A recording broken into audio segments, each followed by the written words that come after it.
रूही शीतल को लेकर आई घर में। इस टाइम दादी का हुआ हालत खराब। दादी ने अपने आप को बचाने के लिए रास्ता ढूंढ रही थी, लेकिन दादी को कोई रास्ता नहीं दिखाई दे रहा था, क्योंकि रूही अब दादी का सच्चाई शीतल के मुंह से बुलवाई। सभी लोगों के सामने, पुलिस के सामने जब शीतल सच्चाई बताती है, हमें जहर देकर के जान से मारने वाला कोई और नहीं, बालू दादी है।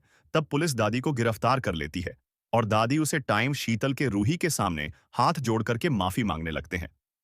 पुलिस बोलती है, अगर आप अपने गुनाहों को कबूल नहीं करोगी, तो फिर आपको पूरी जिंदगी जेल का चक्की पिसतना पड़ेगा। इसीलिए अब भलाई स्थिति में होगा, तुम अपने गुनाहों को खुद को बोल कर लो, क्योंकि तुम जिसे जान से मारना चाह रही थी, जहर देकर के इस शीतल ने खुद अपने ही मुंह से तुम्हारा सारा सच्चाई बता दी। इसलिए अब तुम्हें सजा होने से कोई नहीं बचा सकता है। और दूसरी ओर, नहर जेल में विश्वास नहीं कर रहा था कि हमारी दादी ही शीतल को जहर दी हुई है, क्योंकि नहर खुद से भी ज्यादा अपने दादी पर भरोसा कर रहा था।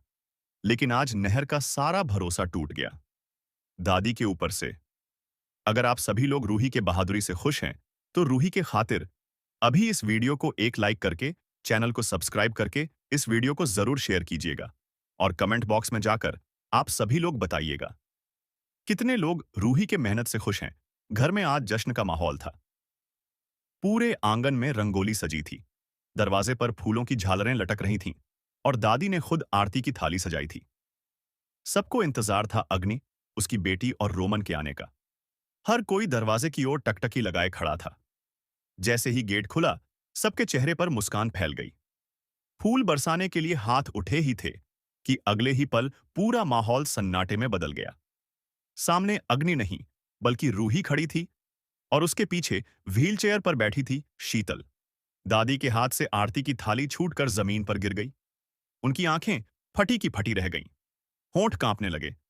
मन ही मन वो बड़बड़ाने लगीं, ये कैसे हो सकता है? मैंने तो शीतल को जहर देकर खत्म कर दिया था, फिर ये जिंदा कैसे? पूरा परिवार हैरान था।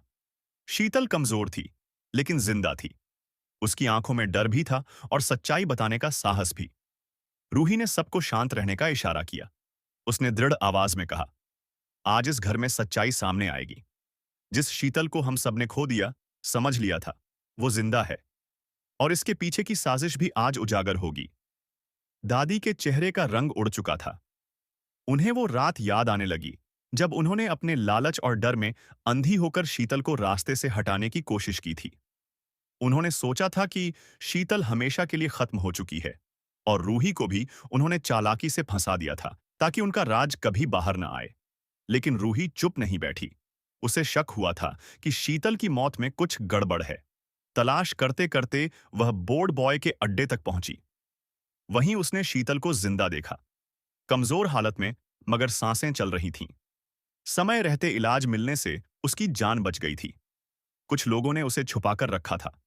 रूही ने बिना किसी को बताए शीतल को वहां से निकाला।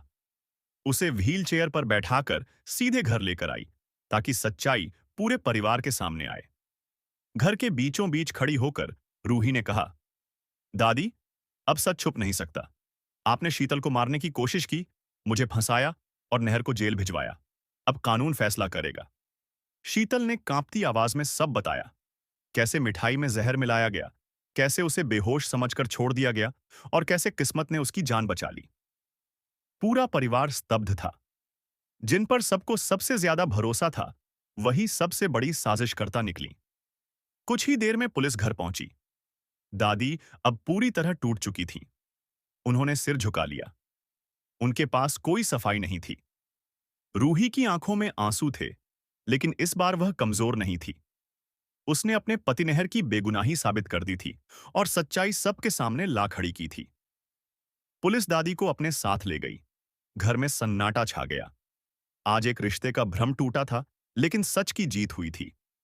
रूही ने साबित कर दिया कि हिम्मत और सच्चाई के सामने सबसे बड़ी साजिश भी टिक नहीं सकती। शीतल को देख करके दादी का हुआ पूरी तरह से हालत खराब, क्योंकि दादी को डर लगने लगता है। दादी सोचती है आखिर में रूही अब करना क्या चाहती है, क्यों आखिर में रूही शीतल को इस घर में लेकर के चली आई। क्योंकि मैं तो ये सोच रही थी कि शीतल और रूही दोनों इस दुनिया से चली गई हुई है, लेकिन आखिर में रूही जिंदा बच गई। तो फिर आखिर में शीतल को कहाँ से ढूंढ करके लेकर के वापस आ गई। इसलिए शीतल को देख करके दादी की पूरी तरह से हालत खराब हो जाती है, क्योंकि अब दादी को डर लगने लगता है कहीं शीतल सारी सच्चाई हमारे पूरे परिवार वालों के सामने ना बता दे। और दादी को सबसे ज्यादा डर इस बात का लग रहा था, अगर शीतल ने रूही को सारी सच्चाई बता देगी तो फिर रूही अपने नाहर जी को जेल से रिहा कराने के लिए हमारी सच्चाई पुलिस वालों को बता देगी और शीतल को कोर्ट में ले जाकर के खड़ा कर देगी। तो फिर हमको जेल जाने से कोई नहीं बचा सकता है। और रूही ऐसा बिल्कुल सही करने वाली है क्योंकि अब दादी को जिस बात का डर था वही हकीकत में होने वाला है। क्योंकि रूही अब शीतल के मुंह से जैसे ही सच्चाई सुनती है, शीतल बोल देती है हमें दादी ही जहर दी हुई थी, जिससे दादी ने हमें जान से मार करके यहाँ पे सोच रही थी मैं कैसे भी करके अपने आप को बचा लूंगी, लेकिन अब दादी पूरी तरह से फंस गई हुई है। सीरियल मन सुंदर में अगर आप सभी लोग चाहते हैं रूही अपने नाहर जी को जेल से रिहा करा ले और दादी की सारी सच्चाई आ जाए पुलिस वालों के सामने, तो फिर आप सभी लोग अभी इस वीडियो को एक लाइक करके चैनल को सब्सक्राइब करके बेल आइकन को ऑल पे सेलेक्ट करके आप सभी लोग इस वीडियो को जरूर शेयर कर दीजिएगा और कमेंट बॉक्स में जा करके आप सभी लोग गाइस सपोर्ट रूही जरूर लिखिएगा। नाहर को जेल से रिहा कराने के लिए रूही ने अपनी जान खतरे में पहले ही डाल चुकी हुई थी, क्योंकि जैसे ही रूही ने पहली बार उस बोट बॉय के अड्डे के पास जाती है तो फिर उस बोट बॉय के साथ में एक लड़की मिली हुई रहती है, जो कि उस लड़की ने यहाँ पे गुरखे में आती है, रूही को डंडे से मार करके बेहोश कर देती है और यहाँ पे रूही को उसी के घर में स्टोर रूम में रखा जाता है एक बोरे में बांध करके, जिससे रूही तो एक बार होश में आती है जैसे तैसे करके खाटू बाबा के चमत्कार की वजह से। लेकिन यहाँ पे जैसे रूही होश में आती है वो पूरे परिवार के सामने नहीं जाती है, क्योंकि रूही समझ जाती है मुझे इस घर में रखा गया है, इसका मतलब जो आरोपी है वो कोई हमारे घर का ही एक सदस्य। हमें ये पता लगाना पड़ेगा आखिर में हमारे घर में इतना बड़ा खेल किसने खेला है। पहले हमें कैसे भी करके अब उस बोट बॉय के अड्डे के पास जा करके दूसरी बार एक बार फिर से शीतल को जिंदा लेकर के आना पड़ेगा। उसके बाद खुद ही सारा सच्चाई पूरे परिवार के सामने आ जाएगी। असली मुजरिम जो है वो खुद ही अपने डर के मारा सारा सच्चाई बता देगा। वो फिर से एक बार शीतल को जब इस घर में देखेगा तो फिर शीतल को जान से मारने के लिए कोशिश करेगा, क्योंकि जैसे ही वो जान से शीतल को मारने के लिए जाएगा उसको मैं फिर रंगे हाथों पकड़ लूंगी। तो फिर सारा सच्चाई खुद ही सबके सामने आ जाएगी और उसी टाइम मैं पुलिस वालों को बुला करके इस घर में उस आरोपी को गिरफ्तार कराऊंगी। उसके बाद मैं कोर्ट में ले जा करके शीतल को गवाही दिलवाऊंगी। उसके बाद खुद ही मैं अपने नाहर जी को जेल से रिहा कराऊंगी और जो असली आरोपी होगा उसको कड़ी से कड़ी सजा मिलेगा। इसीलिए रूही ने उस बोट बॉय के अड्डे के पास जा करके शीतल को एक व्हील चेयर पे बैठा करके लेकर के आ जाती है, क्योंकि शीतल के पास इतनी शक्ति नहीं था कि वो चल पाए। इसलिए शीतल जैसे ही चलने के लिए कोशिश कर रही थी और लड़खड़ा करके नीचे गिर जा रही थी। तो फिर रूही सोचने लगती है मैं कैसे आखिर में शीतल को गोइंका हाउस में लेकर के जाऊं, क्योंकि कैसे भी करके रूही को यहाँ पे शीतल को गोइंका हाउस में लेकर के जाने का जरूरी था। अगर यहाँ पे रूही गोइंका हाउस में शीतल को नहीं लेकर के जा पाती तो फिर रूही शायद असली आरोपी तक नहीं पहुंच पाती। इसलिए आज रूही ने एक व्हील चेयर का इंतजार करके उसी टाइम तुरंत शीतल को गोइंका हाउस में लेकर के आ जाती है। जैसे ही सभी लोग शीतल को गोइंका हाउस में देखते हैं वो सभी लोग खुश हो जाते हैं और रूही का यहाँ पे बहुत ज्यादा तारीफ होने लगता है, क्योंकि सभी लोग जैसे ही शीतल को जिंदा देखते हैं वो लोग समझ जाते हैं हमारे नाहर को जेल से रिहाई मिल जाएगी और असली आरोपी जो दादी रहती है उसका तो पूरी तरह से दादी का हालत ही खराब हो जाता है। एक तरफ शीतल को जिंदा देख करके पूरा परिवार खुश हो जाता है और दूसरी ओर दादी का डर के मारा पूरी तरह से हालत खराब होने जाने लगता है, क्योंकि दादी समझ जाती है अब हमें जेल जाने से कोई नहीं बचा सकता है। इसलिए दादी का डर के मारा हालत खराब हो रहा था और ये बात हकीकत है, अब दादी को जेल जाने से कोई नहीं बचा सकता है।